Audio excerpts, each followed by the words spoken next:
Phase 1. The calm before the storm, 2010 to 2012. Before there was competition, there was respect.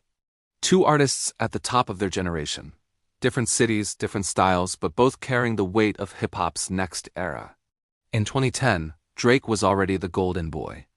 The kid from Toronto who turned vulnerability into power, the rapper who could sing his pain and still outsell your favorite trapper. He had just dropped Thank Me Later, and the world was watching him become rap's biggest new name. At the same time, a kid from Compton was making noise underground. Kendrick Lamar. Quiet, thoughtful, and lethal with his pen. TDE's secret weapon.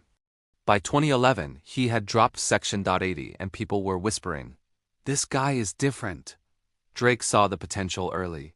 He brought Kendrick on tour, gave him a spotlight on Take Care's Buried Alive Interlude. It was respect, mentor and peer, both seeing greatness in the other. But even then, there were cracks forming. Kendrick was hungry, focused on legacy, on lyrics. Drake was chasing dominance on charts. They admired each other, but they were aiming for the same throne. When they collaborated again on Poetic Justice, it felt like Unity, West Coast Soul meets OVO Smooth. But behind the smiles, both knew it wouldn't last. Two leaders can't share the same crown. And in hip-hop, friendship only lasts until one man feels challenged. The world saw a collab. But history would remember it as the calm before the storm. Phase 2. Control. The shot heard around the world, 2013. Then came 2013, and the verse that shook the world. Big Sean dropped Control, but no one remembers his verse. Because Kendrick Lamar used that track to start a war. I got love for you all, but I'm tryna murder you. He named names, J. Cole, Big Sean, Meek Mill, Drake, calling every top rapper out like a hit list. It wasn't a diss. It was a challenge. Kendrick wasn't playing for friends anymore. He wanted the throne. Hip-hop exploded. The internet caught fire. Every rapper he named felt the shot, but none more than Drake. Drake brushed it off publicly, saying, "I'm cool with it. It's just competition." But inside, it hit different. He'd given Kendrick his platform, and now the student had declared war on the teacher. After Control, something shifted. No more features together. No more public praise. Instead, subliminals started to fly, quiet, coded, surgical.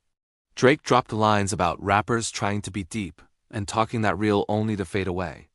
Kendrick fired back with energy, claiming he was the king of both coasts, mocking Drake's sensitivity in interviews. The brotherhood was gone. The chess game had begun. And from that day on, every bar, every look, every silence between them meant something. Phase 3. The Cold War 2014-2018. This wasn't a loud beef. It was psychological. A Cold War fought through bars, awards, and silence. Drake had "If You're Reading This, It's Too Late." Views, more life. Dominating charts, smashing records, redefining what commercial rap could sound like. He was global, untouchable, unstoppable. But Kendrick, he was building a legacy. To Pimp a Butterfly, Damn, albums that weren't just hits, they were statements. Every time Drake dropped a chart topper, Kendrick dropped a classic. The tension was real, even if nobody said it out loud. Drake took shots on the language, energy, sneaking, talking about fake friends, fake morals, fake deep rappers.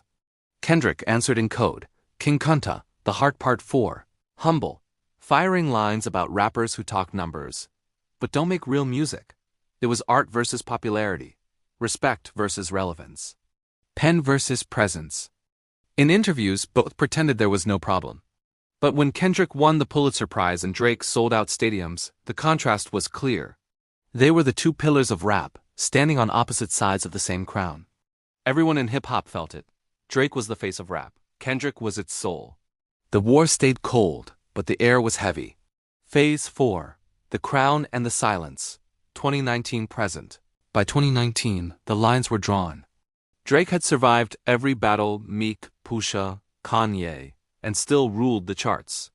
Kendrick had vanished from the spotlight. No social media, no interviews, no distractions, just silence. Then came Mr. Morale and the Big Steppers. Raw, honest, reflective. Kendrick talking about therapy, trauma, and truth. While Drake dropped Her Loss, luxury, flex, confidence, control. Two men who took opposite paths to the same goal. Every few months, fans dissect a new lyric, Drake throwing shade, Kendrick implying dominance. They never name each other, but every line feels personal. Every pause feels intentional. It's not about who'll diss first anymore. It's about who history will remember. Drake became the biggest name in rap, the icon of consistency, the pop star who never fell. Kendrick became the poet laureate of the streets, the thinker, the visionary, the mind above the noise. Two different kings. One divided throne. And maybe that's the beauty of it, because Drake and Kendrick don't need to destroy each other. They already did what the greats before them couldn't. Define an entire generation without ever firing a direct shot. This isn't war anymore. It's legacy.